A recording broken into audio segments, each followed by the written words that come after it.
تعيط قلت له اروح يعيط ماما اعطيه عيطيه مسكين الله يسهل عليكم كلهم مساكين يعيطوا الوالدين ايش على غفله.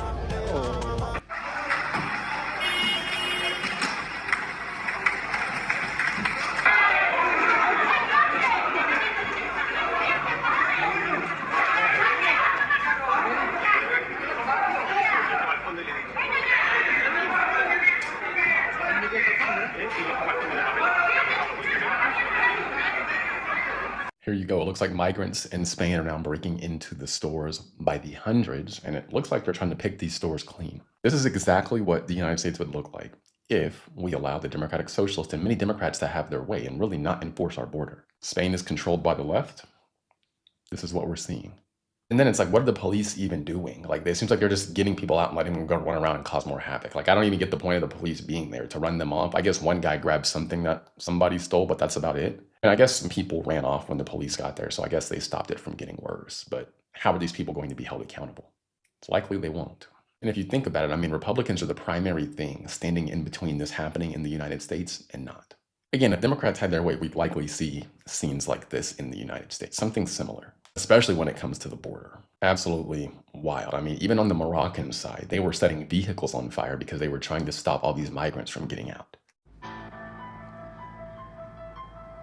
This is a perfect example of how incentives explain behavior. These young men are incentivized to try to get into Spain illegally because Spain is soft on this issue. Now, the people who live in Ceuta are paying the price. Really wild when you think about it. But that's all I've got, guys. Don't forget to have a free email newsletter. I cover these topics in more detail there. The link is in my profile. Click that link, drop your email in, hit subscribe, and you'll be good to go. I don't think Spain realized what just hit them and how strategic that was. Bro, we're talking about nearly 50,000 military-aged men. And the reason I said they don't realize how strategic it was is because barely a week ago, the Supreme Court of Spain ruled that you cannot just deport someone depending on how they crossed into the country. For example, if they cross by land, grab them, throw them out, easy, no problem. You have to have some kind of paperwork to cross by air, correct? So that leaves what other way to cross into the country where you can't be deported easily? By sea. And this just goes to show how much these guys are paying attention to the politics in other people's country, especially when it comes to rules pertaining to immigration. Because the Supreme Court said if they cross by land, you can grab them and throw them out. Any other way, they have to get due process. And before they could get done exhaling, 50,000 fucking people swam into the country. So every last one of these newly invaders have to get due process to figure out if they can stay in the country or not. You know how fucking long it's gonna take to vet and verify all them 50,000 people? Let's keep in mind, these folks came in from Morocco, mainly. And let's just say Morocco is full of them people that they don't invade to assimilate. They invade to take over and replace whatever culture that country has. Yeah, so now in Spain, 6 and 9-year-old girls can be someone's wife. And 15, 16 men will now be lining up to take full advantage of your 14-year-old son. Because that's the type of shit they're used to where they're from. Oh, and for the people of Spain, y'all better not say shit, because you will be labeled all kind of phobias. Someone is funding all these invasion worldwide, bruv. I'm telling you. Makes you wonder, how many people are really in these little Middle Eastern countries because they're sending their foot soldiers everywhere.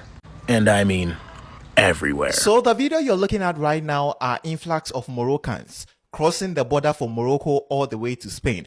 Well, technically, this is them fleeing from Africa to Africa, but then this particular territory is owned by Spain. Now, this place is called Ceuta. For those of you who don't know anything about this particular place, this is a city in Africa, on the continent of Africa, but then it is owned by Spain. It sits across the border, like on the border of the northern part of Africa, and it is very close, or the closest part to Spain. Now, there are two cities in Africa, or in Morocco, the northern part of Africa, that are owned by Spain. One of them is Malaya. This is where Malaya is, and then the other one is Ceuta. All these two cities are owned by Spain. Now, Ceuta was seized and then conquered by the Portuguese in 1415.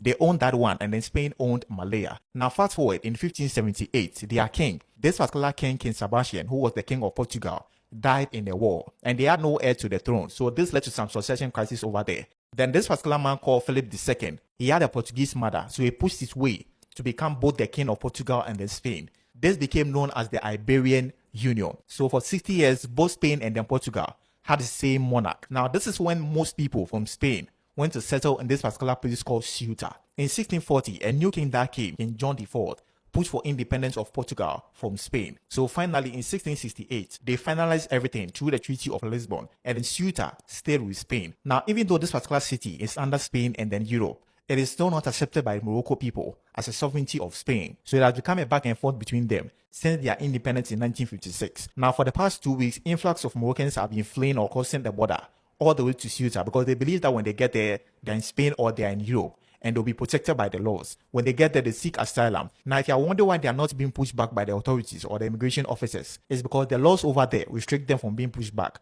or getting a hot return. There was this ruling that happened on 8 July, where this Algerian man who got there by swimming in the water, but then wasn't kicked back because according to the law, you cannot kick anybody back or ask them to go back unless they come by land. If anybody swims over there, you can't kick them back. Unless they came by land, for that one day, you can kick them back. When people had this particular issue in Morocco, they started crossing the border by swimming in the water to that area. And when they get there, they seek asylum. You can't do them anything. Now, the question that people are asking is that why this much of Moroccans, I think about 49,000, crossing the border all the way to Ceuta? Why? Because we know that when it comes to economy in Africa, Morocco is part of the top 5. So thank you for watching, and if you haven't subscribed to my channel, do well to subscribe to my channel for more updates. And don't forget to like, share and comment.